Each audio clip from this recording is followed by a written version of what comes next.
Here's why integrated marketing campaigns crush single channel efforts.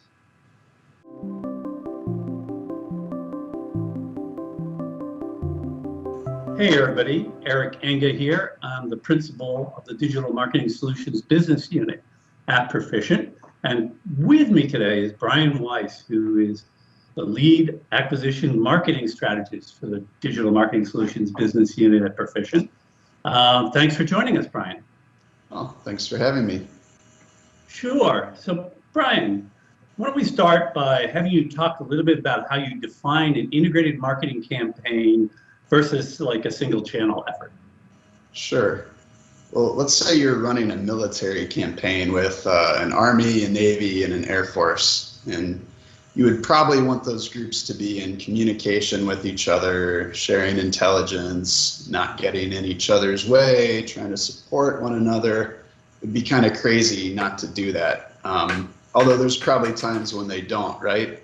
And yep. I think that's what we see in large organizations as well, is that it's easy for these silos to develop where you have an SEO team, a paid media team, an email team, and they don't always coordinate efforts or look for synergies between their activities.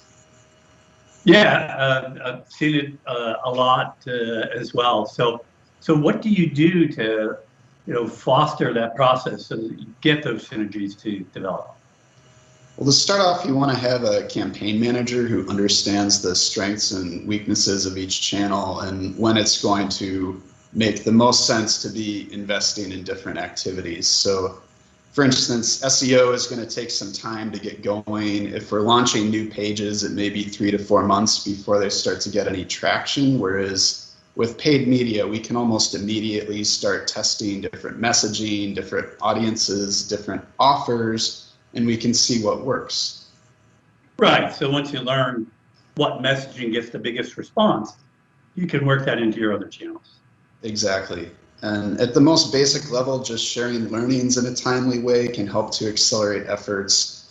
Another great way to start a campaign is by doing a joint venture or affiliate offer to someone else's email list. If you set the deal up the right way, you only pay them for conversions. So it's basically a risk-free way to start getting some sales and collecting data about what types of people are buying from you. And if you get enough sales that way, you may be able to start setting up lookalike audiences and avoid a big learning curve on the paid side. So that's another great example of how sharing information is vital. But are there ways that different channels can impact each other's performance more directly? Sure. So for example, let's say you're running paid advertising to an offer that's converting reasonably well, but you aren't doing anything to follow up with new customers after they purchase. If you add an email follow-up sequence with complementary products or services, you might be able to double your average 90-day customer spend. Now, so after you've done that, you can afford to spend twice as much on advertising because the value of a conversion has just doubled. Right, and you'd want to think about how that applies to the investments you make in SEO and other channels as well. Absolutely. And there's also what I would call the omnipresence effect. So the more times and the more places that people see you in, the more likely you're going to be able to get their attention. One example is on a new e-commerce site that I was working with, and they were running quite a lot of display advertising, and it wasn't getting a great ROI, but when they would turn it off, they would see their SEO traffic go down. So people were seeing the display ads, they were actually searching for the brand directly because of those ads, but they were also more likely to click on the site when it was showing up in organic results because of the established familiarity. So those are the types of interaction effects that you want to look for with these multi-channel campaigns. Right. Another part of your organization where there sometimes can be a disconnect is between marketing and PR. So if you have a PR team that's able to get you some major media mentions, maybe even some links to your campaign, that's another type of broad visibility that can, well, just juice everything else you're doing. Definitely. And ultimately, when we're talking about being present in all these different places, we're talking about building the strength of your brand, which of course is going to give you a huge boost in SEO. It's going to lower your CPCs and give you all kinds of other second and third order impacts. Yep, and so let's say you're working with an organization that has only one or two major traffic channels that they're currently investing in. How can they get started building something like what you're talking about here? Well, first of all, if any single channel is accounting for over 50% of your traffic, there's probably major channels you're underinvested in.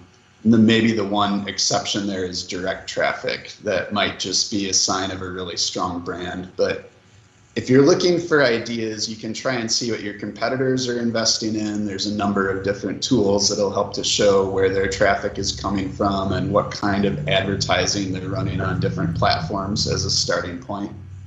So, of course, the goal is to do better than your competitors, right? And you're always going to be a little behind if you're just trying to keep up with them. Yeah, for sure. And I think one of the benefits of working with an end-to-end marketing consultancy is, number one, they'll have a bigger perspective to be able to look at your program and see where the low-hanging fruit is. But number two, they're not going to have the industry blinders on. That's a great, that's a great point. Sometimes trying things that have worked in other industries that haven't caught on in yours yet can be a great way to start putting you in the seat where your competitors are trying to catch up with you. Definitely. And with all these channels that you work on, testing different things out, having a culture of continuous improvement ensures that you will continue to evolve and stay ahead of the pack. Couldn't agree more. And thanks so much for the time today, Brian. Absolutely. So hopefully you all enjoyed this episode of Here's Why. And if you did, please take the time to click on the subscribe button below so you won't miss any future episodes.